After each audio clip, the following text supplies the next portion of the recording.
Et voilà, on continue toujours le champ magnétique.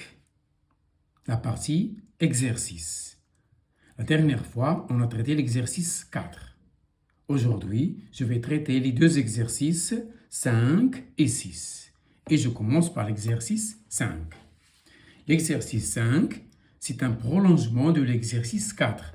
C'est-à-dire, il s'agit de déterminer le champ magnétique à l'intérieur d'un solénoïde, c'est-à-dire une bobine très longue, par le théorème d'Ampère. La dernière fois, on l'a déterminé par le calcul intégral, par les méthodes générales. Aujourd'hui, on va retrouver le même résultat, sauf ici, on va utiliser le théorème d'Ampère. Donc voilà la question, une seule question. Retrouver le champ d'une bobine longue par le théorème d'Ampère. Donc voilà mon solénoïde. Toutes les spires sont traversées par le même courant I. Le nombre de spires, je le désigne par grand N. La longueur de la bobine, telle que vous la voyez sur la figure, c'est L. Ce n'est pas la longueur de la bobine lorsqu'elle est démontée, lorsque le fil est allongé. Non, c'est la longueur de la bobine dans cette géométrie, comme ça. Ça y est?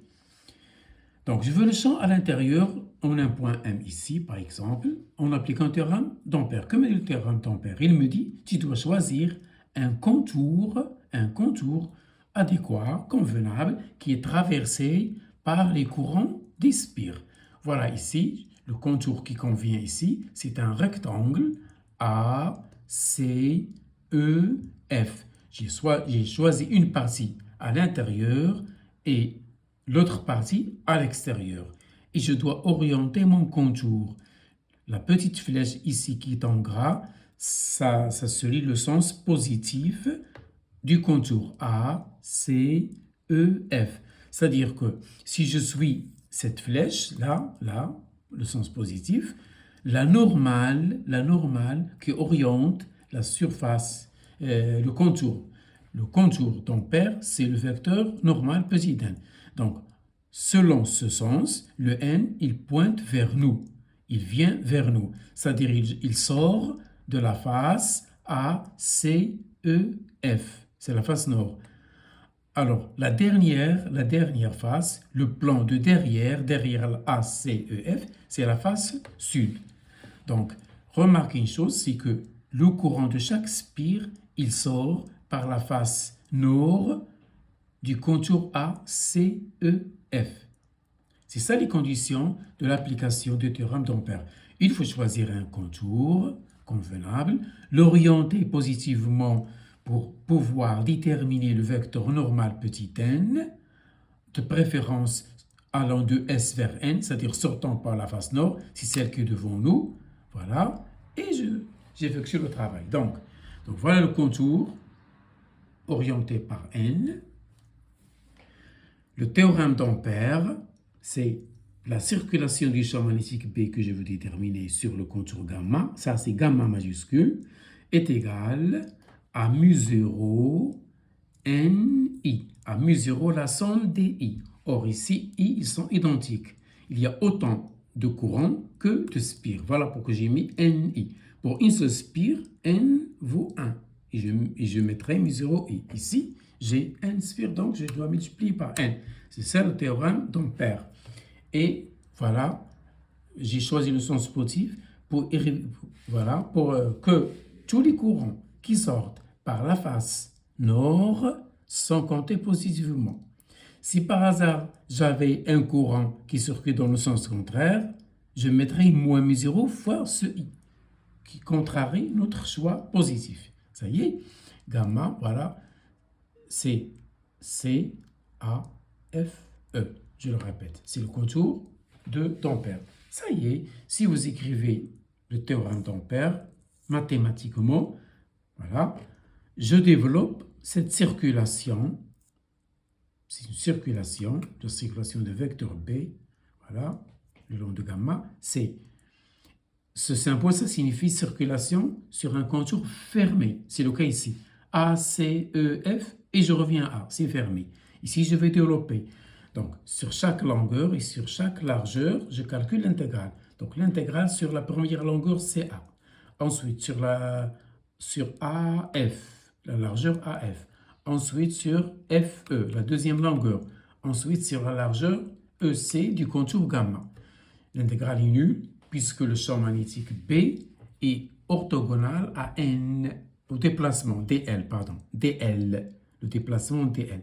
Voilà le champ B et le DL sur CA, c'est un déplacement horizontal. Alors N, il vient vers nous. Donc CA et N qui orthogonal à la feuille sont orthogonaux. L'intégrale est nulle. Il en est de même pour la deuxième intégrale. Ça y est, sur AF, c'est un déplacement AF. Donc AF est perpendiculaire à B. Donc le produit scalaire est nul. Plus, ici B et FE, le champ magnétique B et FE, ils sont parallèles, ils sont collinéaires.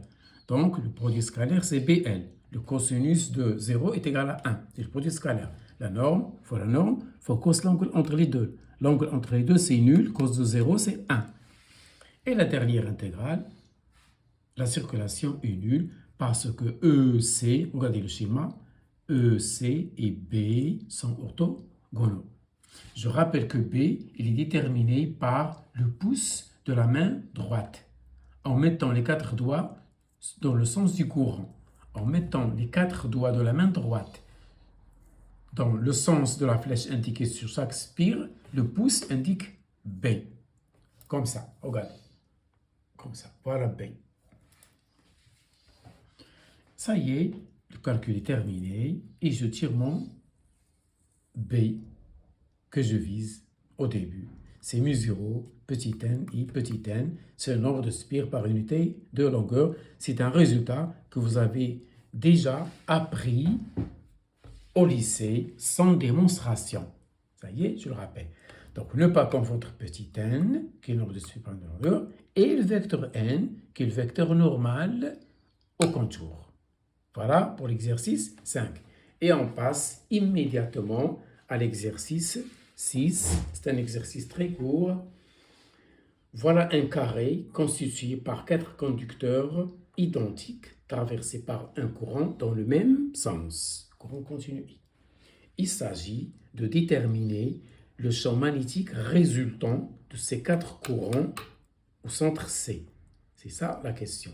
Donc, déterminer le champ magnétique provoqué par les 4 courants d'un carré. Voilà, C c'est le centre d'un carré formé par 4 conducteurs traversés par I. Ça y est. J'applique le résultat d'un champ magnétique créé par un fil fini. On a déjà traité ça. Voir la série d'exercices. Par un fil fini. On est abouti au résultat suivant.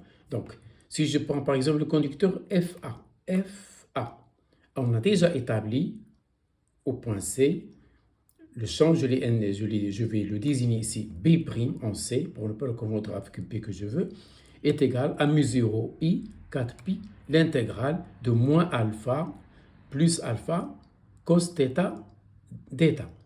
C'est ça qu'on a établi la dernière fois. Il faut apprendre ce résultat par cœur. Moins alpha plus alpha. Ici, c'est moins pi sur 4 plus pi sur 4. Et voilà, dans le schéma. Vous savez, moins pi sur 4 plus pi sur 4, c'est-à-dire moins 45 pour ce fil. Je calcule l'intégrale. Je détermine donc B' en C. Le même conducteur AM. La même chose pour le conducteur AM. Et la même chose pour le conducteur MK et KF.